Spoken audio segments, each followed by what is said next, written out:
Aranyakanda episode 6। Ravan का छल, सीता हरण और जटायु का शौर्य। लक्ष्मण के जाने के बाद सीता कुटिया में अकेली रह गई थीं। उनके मन में चिंता और भय का संचार हो रहा था।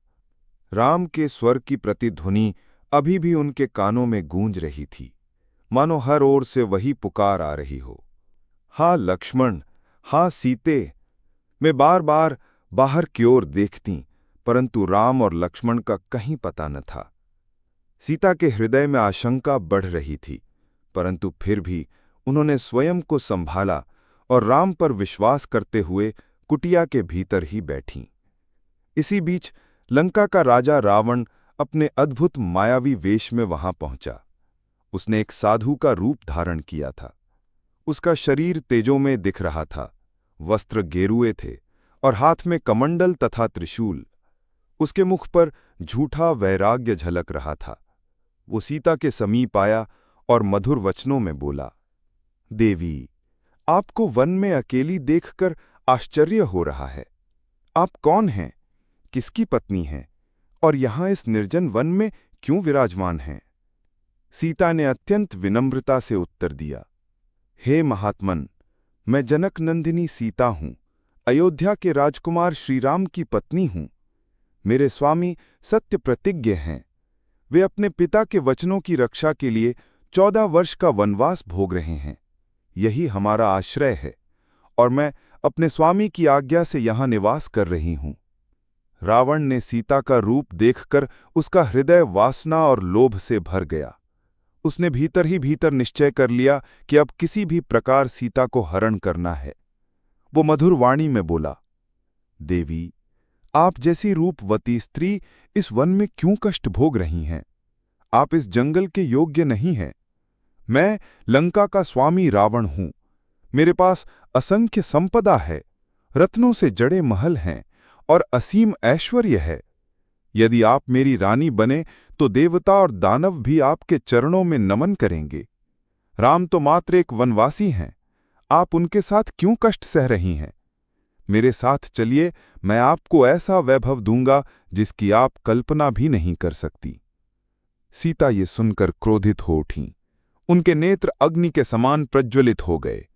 उन्होंने कठोर स्वर में उत्तर दिया, दुष्ट राक्षस, तू अपने स्वरूप को छिपाकर साधी बना है, परंतु तेरे वचनों से तेरी नीच प्रवृत्ति प्रकट हो गई।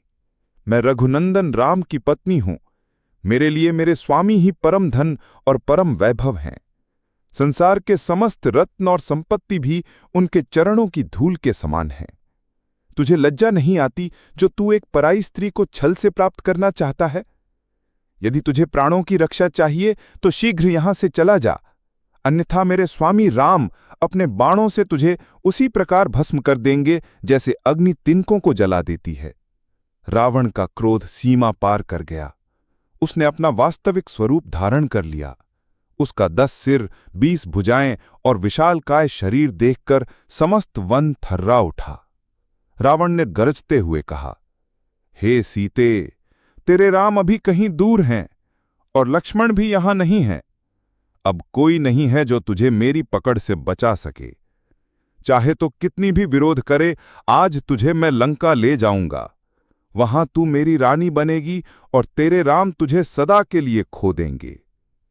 इतना कहकर उसने बलपूर्वक सीता को अपनी बाहों में उठा लिया और अपने पुष्पक विमान की ओर बढ़ा। सीता चीत्कार करने लगीं, राम, लक्ष्मण, मेरी रक्षा करो। हे धरती माता, मुझे अपनी गोद में संभालो।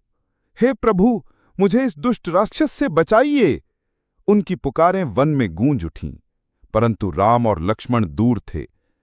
जब रावण सीता को लेकर पुष्पक विमान में बैठा, तभी वन में निवास करने वाला वृद्ध गिद्ध जटायु ने यह दृश्य देखा। जटायु राम के पिता दशरथ के परम मित्र थे। वे यद्यपि वृद्ध और अशक्त हो चुके थे, परंतु उन्होंने निश्चय किया कि वे सीता की रक्षा करेंगे। वे गर्जना करते हुए रावण के सामने आ खड़े हुए और बोले, दुष्ट राक्षस, मैं जटायु हूं, महाराज दशरथ का सखा। ये जानकी जनक नंदिनी है, अयोध्यापति राम की पत्नी है। तुझे लज्जा नहीं आती जो तू राम की अनुपस्थिति में उनकी धर्मपत्नी का हरण कर रहा है? यदि तुझमें शक्ति है तो पुरुषार्थपूर्वक युद्ध कर, परंतु स्त्री को ले जाने का प्रयास मत कर। रावण हंस पड़ा और बोला, वृद्ध पक्षी, तेरी शक्ति अब समाप्त हो चुकी है। तू मुझे कैसे रोक पाएगा? हट जा मेरे मार्ग से, अन्यथा तुझे मृत्यु का वरण करना होगा। जटायु ने उत्तर दिया, रावण, चाहे मैं वृद्ध हूं, परंतु अपने प्रिय मित्र दशरथ के पुत्र की पत्नी की रक्षा के लिए अपने प्राण भी न्यौछावर कर दूंगा। जब तक मेरी सांसें चल रही हैं, मैं तुझे सीता को ले जाने नहीं दूंगा। इतना कहकर जटायु ने रावण के विमान पर आक्रमण कर दिया। उसने अपने विशाल पंखों और तीखे नखों से रावण को रोकने का प्रयास किया। उसने रावण के धनुष को तोड़ दिया, उसके रथ का ध्वज चीर दिया और घोड़ों को घायल कर दिया।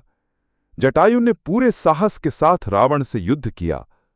रावण क्षण भर के लिए विचलित हो उठा।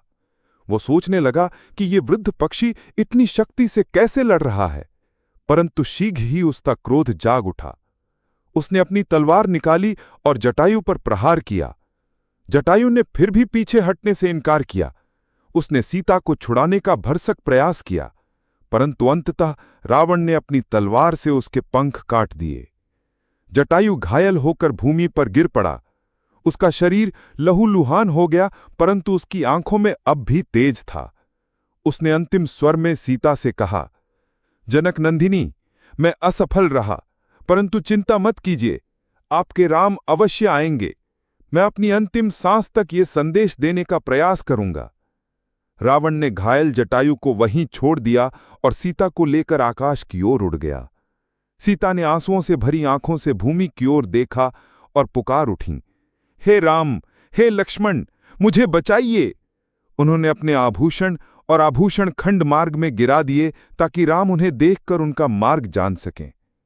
वन में चारों ओर सीता की पुकार गूंज रही थी, परंतु रावण अपनी माया और बल से उन्हें लंका की ओर ले जा रहा था।